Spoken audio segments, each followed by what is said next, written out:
ఉన్న బంగారాన్ని విడిపించి ఆ రోజు ఆన్లైన్ రేటుకే మేము కొంటాం. Sharma gold company. ప్రస్తుతం మనతో పాటు ప్రణవానంద ప్రభుజీ ఉన్నారు. వారు చెప్పే మాటలు కానీ అలాగే వారు చేస్తున్నటువంటి బోధలు కానీ మనందరికీ ఎంతో ఇష్టం. ప్రత్యేకించి సమకాలీన అంశాలపైన ఎప్పుడు వారు ప్రస్తావిస్తూ ఉంటారు. మన వే ఆఫ్ లైఫ్ అనేది ఎలా ఉండాలని ఎప్పుడు చెబుతూనే ఉంటారు. అయితే ప్రస్తుతం జరుగుతున్న ఇష్యూస్ పైన అలాగే మనందరికీ చాలా సందేహాలు ఉన్నాయి. వీటి గురించి వారిని అడుగుదాం అనుకున్నాం. వారిని ఆహ్వానించాం స్టూడియోకి. ప్రస్తుతం మనతో పాటు ఉన్నారు. వారితో మాట్లాడి మరిన్ని విషయాలు తెలుసుకుందాం. ప్రభుజీ హరే కృష్ణ. హరే కృష్ణ. బ్రహ్మ ముహూర్తం చాలా ముఖ్యమైనది, విలువైనది. అయితే చాలా మందికి దాని వాల్యూ తెలియట్లేదు అనేది ఇప్పుడు వస్తున్నటువంటి మాట. ఇక్కడ అసలు బ్రహ్మ ముహూర్తం అంటే సరిగ్గా సమయం ఏంటి అని అడుగుతూ ఉంటారు కొంతమంది. 2:30 అంటారు, కొంతమంది 3:30 అంటారు. ఈ కన్ఫ్యూజన్ ఒకటి. అసలు బ్రహ్మ ముహూర్తం విశిష్టత ఏంటండి? అప్పుడు అసలు ఏం పనులు చేయాలి, ఏవి చేయకూడదు వివరించండి. జీవుణ్ణి ఉద్ధరించడానికి చేసే పనులన్నీ బ్రహ్మ ముహూర్తంలో చేయాలి. ఇప్పుడు చూడండి, మనకి సమయం కూడా గుణములతో ప్రభావితమై ఉంటుంది. ప్రొద్దున పూట సత్వగుణ ప్రధానం అని చెప్తారు బ్రహ్మ ముహూర్త కాలం. బ్రహ్మ ముహూర్తం అంటే ఏం లేదండి, 4-4:30 సమయాన్ని బ్రహ్మ ముహూర్తంగా 4 నుంచి 4:30, 4 గంటలు అనుకోండి మీరు. సుమారుగా 4 o'clockకి లేవటం అనేది ఒక హ్యాబిట్ గా పెట్టుకున్నాం అనుకోండి. ఇంకా మనకి సూర్యోదయం ఎప్పుడు, సూర్యాస్తమయం ఎప్పుడు క్యాలెండర్లో చూస్తే దానికి ఎగ్జాక్ట్గా 2 గడియలు ముందు లేస్తాను. అవన్నీ అవసరం లేదు. రోజు 4 o'clockకి లేసారు అనుకోండి, ఇంకా జీవితంలో దానికంటే మంచి అలవాటు ఇంకోటి లేనే ఉండదు. 4-4:30 ఇది చాలా మంచి అలవాటు అండి. మేము ఇప్పుడు సుమారుగా 2012 నుంచి ప్రతిరోజు 3:30-4 గంటలకు లేస్తున్నాం. కాబట్టి మాకు తెలుసు ఆ అనుభూతి. ప్రొద్దున పూట బ్రహ్మ ముహూర్తంలో లేచి ఆ సాధన చేసుకోవటం, దానివల్ల వచ్చే శక్తి, దానివల్ల వచ్చే ఒక భగవద్ అనుభూతి, దానివల్ల మనకి లభించే ఒక పాజిటివిటీ, మానసిక బలము అనేది చాలా విశేషం. మనం వినే ఉంటారు మీరు చిన్నప్పటి నుంచి, early to bed early to rice keeps a man healthy wealthy and wise అంటారు. 3 విషయాలు. ఎవరికి హెల్దీగా ఉండాలి అని ఉండదండి, ఎవరికి వెల్దీగా ఉండాలని ఉండదండి, ఎవరికి వైజ్గా ఉండాలని ఉండదండి. కాబట్టి ప్రొద్దున పూట లేవాలి. అంతేగాని మనం రాత్రంతా సీరియల్లు, సినిమాలు, వాట్సాప్లు చూసుకుంటూ ఉన్నాం అనుకోండి, ప్రొద్దున పూట లేవలేదనుకోండి, సూర్యుడు ప్రత్యక్ష దైవము అని అంటారు. భగవంతుడి యొక్క నేత్రములలో సూర్యుడు, చంద్రుడు ఉంటాడు. స్వామి యొక్క అంశ ఆ సూర్యుడి లోపల అందుకే మనం సంధ్యాబంధనం చేసినప్పుడు సూర్య మండల మధ్యలో ఉండే నారాయణుడికి మనం అర్ఘ్యం సమర్పణ చేస్తాం అనమాట. సంధ్యావందనం చేసేటప్పుడు ఆ మంత్రాలు మనం చేసుకున్నప్పుడు ఆ అనుష్ఠానంలోకి వస్తాయి.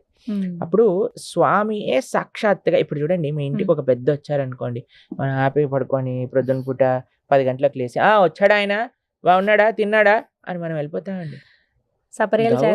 ఉంటాడు ఆయన. వచ్చే లోపలనే లేసి మనం అన్ని సిద్ధం చేసుకొని రూమ్ అంతా క్లీన్ గా నీట్ గా పెట్టుకొని ఆయనకు కావాల్సిన వస్తువులన్నీ పెట్టుకొని రెడీగా ఉంటాం.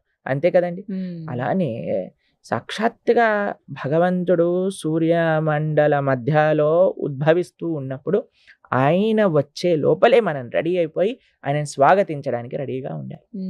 ఆ సమయం ఎంతో ఇంపార్టెంట్. మీరు చూడండి, చిన్నప్పుడు ప్రొద్దున లేసి చదువుకో బాగా ఎక్కుతుంది, ప్రొద్దున లేసి చదువుకో బాగా ఎక్కుతుంది. నేను చదువుకునే సమయంలో అండి, ఇంజనీరింగ్ చేసేటప్పుడైనా 10th, 11th, 12th ఏ టైంలోనైనా ఏం చేసేవాళ్ళం అంటే ప్రొద్దున్నే లేసేవాళ్ళం. ఎగ్జామ్ ముందు లేసి, అయితే చాలా ప్రొద్దున పూట లేసినప్పుడు నిద్ర వచ్చేదన్నమాట. అప్పుడు మేము ఒక స్టడీ చూసాం అనమాట. ఏంటంటే ప్రొద్దున పూట లేసాక ఎప్పుడైనా ఆపిల్ తింటే నిద్రపోతుంది అని. అది ప్రొద్దున పూట లేసి స్నానం చేసి ఆపిల్ తినేసేవాళ్ళం. నిజంగా నిద్ర వచ్చేది కాదు, ఇంకా చదువుకుంటూ ఉండేవాళ్ళం. మేము ఎక్కువ చదివే వాళ్ళం కాదండి, ఉత్తే ఎగ్జామ్ ముందే అలా చదువుకొని వెళ్ళిపోయేవాళ్ళం. అన్నిట్లో ఫుల్ మార్కులు వచ్చేసేవి అనమాట. జ్ఞాపక శక్తి బాగుంటుంది. అయితే అది చాలా ప్రభావితం చేస్తుంది. అప్పుడు చదువు ఎలా బాగా అయితే చదువుకోగలిగామో, ఇప్పుడు ఆధ్యాత్మిక సాధన కూడా అంత బాగా చేయగలుగుతున్నాం. ప్రొద్దున్నే లేసి జపం చేసుకోగలుగుతాం. రాత్రి ఎంతసేపు అయినా వెలుకుని ఉంటాం కానీ తెల్లారి మాత్రం లేవలేమండి అంటారు చాలా మంది. ఎందుకో తెలుసా అండి, దాన్ని రాక్షస ప్రవృత్తి అంటారు. ఎందుకంటే రాక్షసులకు నిశాచరులు అని పేరు. తెలిసినా మీకు? రాత్రిపూట తిరుగుతాయి. ఇప్పుడు చూడండి, ఇంట్లో పిల్లలకి ఏం చెప్తాయి, ఏ రాత్రిపూట అన్ని దయ్యాలు ఉంటాయి, పడుకోండి అని చెప్తాను చిన్నప్పుడు ఉన్నప్పుడు. అదే మనం పెద్దవాళ్ళు రాత్రులంతా తిరుగుతూ ఉంటారు. దయ్యాలు ఎక్కడో కాదు, ఎవరైతే రాత్రిపూట తిరుగుతారో వాళ్ళే దయ్యాలు. కాబట్టి మనము ఒక మంచి మనిషి, ఒక మంచి బిహేవియర్ ఉన్న, డిసిప్లిన్ ఉన్న వాళ్ళు ఏం చేస్తారు అని అంటే త్వరగా పడుకుంటారు. మీకు ఒక విషయం చెప్తానండి, ఇక్కడ ఇండియాలో నేను చూస్తే చాలా మందికి 10-11 కామన్ టైం నిద్రపోవడం. 11:30, 12. 11 మీకు ఒక దాటాలి విషయం అంతే. చెప్తే ఆశ్చర్యపోతారు. ప్రపంచంలో మేము ఎక్కడికి వెళ్ళినా చూస్తాము 6, 6:30, 7, 7:30 కల్లా అన్ని మూసేసుకొని పడుకుంటారు. హా. హా. అంటే సాధారణంగా పల్లెటూర్లలో ఇలా చూస్తాము. ఇప్పుడు పల్లెటూర్లలో కూడా అన్ని ఊర్ల పైన డిష్లు ఉన్నాయి కదండి, వాళ్ళు కూడా నిద్రపోనివ్వట్లేదు. ఎందుకంటే అన్ని తలుపులేసుకొని మెయిన్ ఇంట్లో సీరియల్ 8:30, 9కే కదా వచ్చేవి. అవును. కాబట్టి పల్లెటూర్లలో ఎలా పడుకుంటున్నారు చెప్పండి. ఉమ్. పల్లెటూర్లలో లేదు, సిటీలో లేదు, అన్న ఒకటే అయిపోయాయి ఇప్పుడు. ఎక్కడ నిజం అండి అదైతే. సినిమా ఇంకా ఫోన్, టీవీ, ఫోన్ ఎక్కడైతే ఉంటుందో ఎక్కడైనా ఖరాబ్ చేస్తుంది. కానీ మేము పాశ్చాత్య దేశంలో చూసాం, ఆస్ట్రేలియా వెళ్ళినప్పుడు మేము చూసాం, అందరూ 7:30 అయిపోయింది అంటే అసలు ఏదైనా కర్ఫ్యూ ఉందా అని అనిపిస్తుంది అనమాట. అలా ఆ. ఉండిపోతుంది. అందరూ పడుకుంటారు, లైట్లన్నీ ఆఫ్ అయిపోతాయి. ఉమ్. ప్రొద్దున పుట్ట అందరూ లేచి ఎంత మంది మేము సంధ్యావందనం చేసుకోవడానికి వెళ్తూ ఉండేవాళ్ళం అనమాట నదీ తీరానికి. ఉమ్. అప్పుడు అందరు కూడా జాగింగ్ చేస్తూ ఎంత మంది, ఎవ్రీబడి ఇస్ సెల్ఫ్ కాన్షియస్. నేను ఆరోగ్యంగా ఉండాలి, ఉమ్. నేను బాగుండాలి, త్వరగా పడుకోవాలి, త్వరగా లేవాలి, ఎక్సర్సైజ్ చేయాలి. ఉమ్. మన వాళ్ళకి ఎప్పుడు చూసినా ఎంత లేట్ నైట్ అయినా ఏం పర్వాలేదు, కానీ అందుకే చూడండి మన వాళ్ళకి డిసిప్లిన్ మెల్లమెల్లగా పోతుంది. ఎందుకంటే మనం పాశ్చాత్య అలవాట్లు అని అనుకొని మనం ఇలా తయారైపోయాం. వాళ్ళు మాత్రం ఉద్ధరింపబడుతున్నారు. వాళ్ళు యోగా ఉమ్. మెయిన్, అమెరికాలో చేస్తారు. అన్నిటికంటే మెయిన్ ఏంటి అంటే యోగా, మెడిటేషన్, కీర్తన్. హా. లండన్లో మీరు చూడండి, మీరు రాధికా దాస్ అనే ఒక డివోటీ ఉన్నారు. ఆయన పెద్ద పెద్ద చర్చిలలో మొత్తం చర్చ్ నిండా అందరూ వేలాది మందిలో కూర్చొని అందరూ కీర్తన్ మెడిటేషన్, కీర్తన్ యోగా, కీర్తన్ చేస్తూ ఉంటారు. ఉమ్. కీర్తన్, మెడిటేషన్, యోగా, ఈ 3 ప్రపంచ వ్యాప్తం అయిపోయాయి. ఉమ్. అందరూ భారతదేశానికి ఈ 3 నేర్చుకోవడానికి వస్తున్నారు. మనవారు మాత్రం రాత్రిపూట ఓటీటీలో వెబ్ సిరీస్ చూసుకుంటూ టైం గడిపేస్తారు. ఉమ్. ఇంత ఏమైనా కొన్ని టిప్స్ చెప్పండి ప్రభు, ఎర్లీ మార్నింగ్ ఏం లేదు, ఫోన్ తీసి అవతల పడేయండి. 8:30 అయిందంటే ఫోన్ స్విచ్ ఆఫ్ చేసేసండి. ఏమి ప్రపంచం మునిగిపోదు నువ్వు ఫోన్ ఆఫ్ చేయటం వల్ల, అది గుర్తుపెట్టుకోవాలి. అందరు అనుకుంటారు వామ్మో నా ఫోన్ లేకపోతే, నేను ఫోన్ ఆన్సర్ చేయకపోతే, నేను మెసేజ్కి రిప్లై చేయకపోతే ఏమవుతుంది? ఏమీ అవ్వదయ్యా, ఏమీ అవ్వదు. మనం కంట్రోల్ కాదు, భగవంతుడు కంట్రోల్ చేస్తున్నాడు ఈ ప్రపంచానికి. ఒక టైం పెట్టుకోండి, వాట్సాప్లో స్టేటస్లో పెట్టండి. ఒక ఆయన news, from today I'm not going to use WhatsApp for next 3 months అని పెట్టాడు. మళ్ళీ నెక్స్ట్ డేనే వాట్సాప్ స్టేటస్ పెట్టాడు అనమాట. అలా కాకుండా మీరు ఏం చేయాలంటే ఒక వాట్సాప్ స్టేటస్లో పెట్టండి, మీ డిస్ప్లే పిక్చర్ పెట్టుకోండి. ఏంటి అని అంటే after 8:30 I will be not answering any of the messages and calls. కనీసం ట్రై చేయండి మీరు. మీకు ఒక విషయం చెప్తానండి, నిద్ర రాక చాలా మంది కష్టపడుతున్నారు ఈ రోజులలో.